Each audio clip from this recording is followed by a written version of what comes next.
운동만으로서 면역을 올리는데도 한계가 있다고 생각을 해요. 저 같은 경우에는 가장 쉽게 접근할 수 있는 게 바로 이제 영양제나 약을 사용해서 면역을 올리는 방법을 사용하고 있는데요. 대표적으로 이제 가장 쉽게 비싼 것도 필요 없이 비타민 C, 비타민 D 이 두 가지가 가장 기초적이면서 가장 면역력을 확실히 올려줄 수 있는 성분이라고 생각하거든요. 그래서 이 두 가지를 기본으로 드시면은 외부적인 환경에 대응할 수 있는 기초 면역력을 갖출 수 있다고 생각을 하고요. 그리고 요새 대부분의 현대인의 식습관 달고 짜고 맵고 이렇게 자극적인 식습관을 가지시는 분들이 굉장히 많고 특히나 성인뿐만 아니라 이제 2~3살 특히 어린 자녀들이 이 간식이나 설탕이 많이 들어있는 튀김, 햄버거 이런 거를 굉장히 좋아를 해요. 안 그래도 면역력이 약한 어린 친구들인데 그런 것도 자꾸 챙겨 먹다 보니까 면역세포가 제대로 활동하지 못하고 면역력이 점점 악화되는 그런 악순환이 될 수가 있겠고요. 또 한 가지 이제 현대 사회에는 이제 스트레스도 항상 굉장히 많이 달고 살기 때문에 스트레스를 받게 되면 우리 몸에 있는 스트레스 호르몬인 코티솔 분비가 하면서 마찬가지로 면역력을 악화시키는 그런 요인이 될 수가 있겠고요. 또 수면의 질도 굉장히 안 좋은 것도 큰 요인이라고 생각을 하는데 대부분 수면 시간을 7시간 이상 주무시는 분들이 많이 없을 거예요. 저 역시도 그렇지만 그래서 그렇게 되면 당연히 호르몬의 변화로 인해 면역력이 안 좋아지는 상황이 발생할 수가 있기 때문에 이런 게 모든 게 잘 어우러져서 총체적으로 면역도 안 좋아지고 감기에 걸리더라도 더 쉽게 걸리고 회복이 잘 안 되는 그런 결과가 나타나는 것 같습니다. 그래서 쉽게 말씀을 드리자면 요새같이 감기의 경우에도 감기 바이러스들이 우리 몸에 들어왔을 때 정상적인 상황에서는 면역세포들이 바이러스와 싸워서 면역세포가 이겨서 건강을 유지시키는 반응으로 진행이 돼야 되는데 면역세포들이 다양한 외부적인 식습관이나 수면, 스트레스로 인해서 제대로 활동 못하니까 이런 바이러스들이 우리 몸에서 점점 더 번식을 하고 감기가 오래 지속되는 그런 결과가 나타나는 거고요. 이게 이제 단기적으로 뭐 하루 이틀이 아니라 일주 이상, 뭐 2주 이상 지속됐을 경우에는 이게 우리 몸에 염증을 불러일으키는 반응이 나타날 수가 있어요. 이 염증이 우리 몸에 쉽게 말씀드리면 어디가 갑자기 안 아픈 데가 아프고 손목이 뭐 붓고 빨개지고 가렵고 이런 게 다 죄다 염증 반응이라고 말씀드릴 수가 있는데 이 염증들이 결국 쌓이고 쌓임에 따라 우리 혈관벽을 손상시키고 약해지고 탄력을 잃게 만드는 그런 역할을 하게 되는데 그런 쪽에 혈관이 틈이 생기고 갈라지고 염증이 생기면 그때 이제 우리 몸에 우리 혈액 속에 들어있는 안 좋은 물질들이 그쪽에 고이게 되고 그런 게 이제 막히고 막혀서 고지혈증이나 뭐 혈관이 터지거나 이런 식으로 상황이 나타날 수가 있겠고요. 이와 더불어 식습관도 그렇지만 흡연이나 혹은 불규칙한 수면 이런 것도 결국에는 염증을 불러일으켜서 우리 혈관벽을 손상시키는 그래서 결국에는 우리의 뭐 만성질환으로 이어질 수 있는 다 총체적인 원인이라고 생각을 합니다.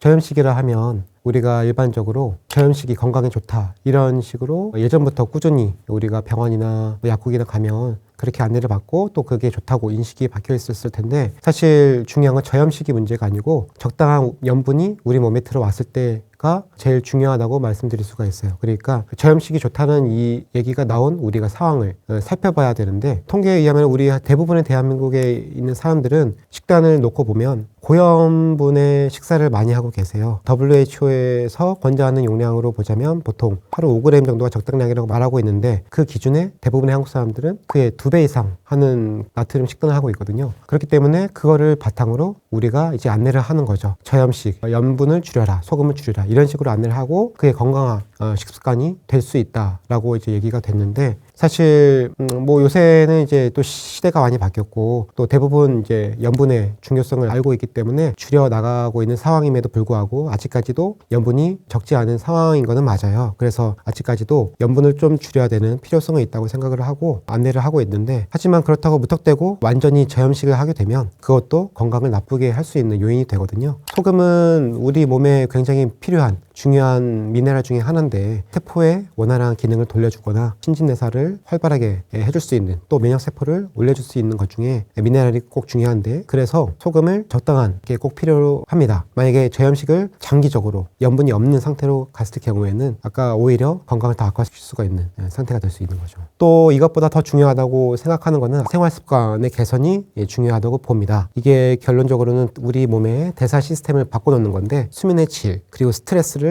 개선시키는 방법 이런 것들을 개선시켜주는 게 중요한데 이거는 결국 개인의 패턴, 개인의 시간이나 생활 패턴에 따라 가지고 조율을 해서 한꺼번에 하기는 조금 어렵고요. 그래서 하나씩 조절해서 맞춰가시는 게 중요하다고 생각을 합니다.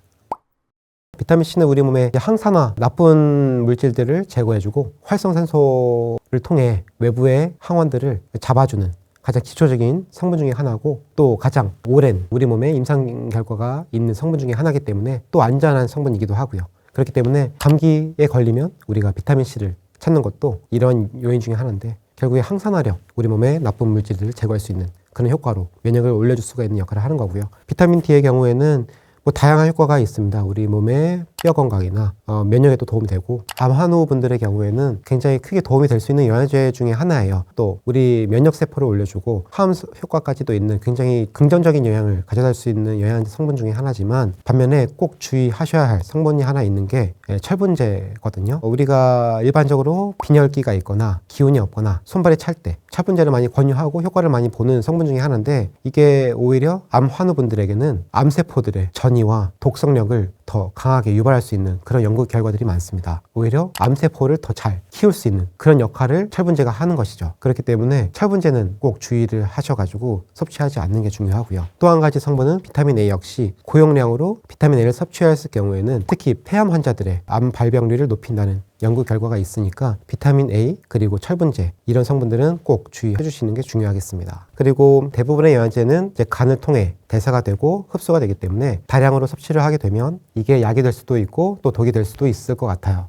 대표적으로 이제 갱년기 증상에 사용될 수 있는 서양승마라고 하는 성분이 있는데요. 이거는 우리 몸에 들어갔을 때 간의 독성을 유발하는 그런 대표적인 성분이라고 알려져 있고, 특히나 갱년기 여성분들이 많이 섭취하는 영양소이기 때문에 그런 분들은 이제 신체 대사력이 많이 떨어지는 상황에서 그런 영양제를 장기 복용했을 때 간에 무리가 많이 줄 수가 있고요. 두 번째로 우리가 흔히 접할 수 있는 영양제 중에 텐텐이라고 하는 제품이 있는데 비타민 A가 좀 높게 들어있어요. 그래서 이 성분도 고용량으로 섭취했을 경우에는 간독성을 유발한다는 그런 연구 결과가 많습니다. 또 마지막으로 다이어트 하실 때 영양제 많이 챙겨 드시는데 그중 하나가 녹차 추출물이라고 하는 카테킨 성분의 영양소가 간에 큰 부담을 준다고 알려져 있어요. 다이어트 하시는 분들의 경우 꾸준히 섭취하는 경향이 많기 때문에 이 역시도 반드시 좀 주의하셔서 섭취해야 되는 성분 중에 하나라고 말씀드릴 수 있어요. 그리고 제가 꼭 말씀드리고 싶은 것 중에 하나는 영양소도 영양소지만 가장 우리가 꼭 알아야 할 간에 부담이 되는 약 중에 하나가 바로 타이레놀인데요. 이것도 마찬가지로 우리가 뭐 아프거나 열이 나거나 머리가 두통이 심할 때 가장 많이 먹는 안전한 약이라고 알려져 있지만, 특정 상황에선 이거는 굉장한 독성을 띠는 물질로 바뀔 수가 있습니다. 그게 바로 우리가 술을 먹고 나서 머리가 많이 아플 때 타이레놀을 은근히 드시는 경우가 많더라고요. 절대로 그러시면 안 되는 게, 이거는 타이레놀은 약이 아니고 그때는 오히려 독물로 변하는 그런 굉장히 위험한 약물이기 때문에 술을 드신 후에는 절대로 타이레놀을 드시면 안 되는 거를 꼭 기억해 주셨으면 감사하겠습니다.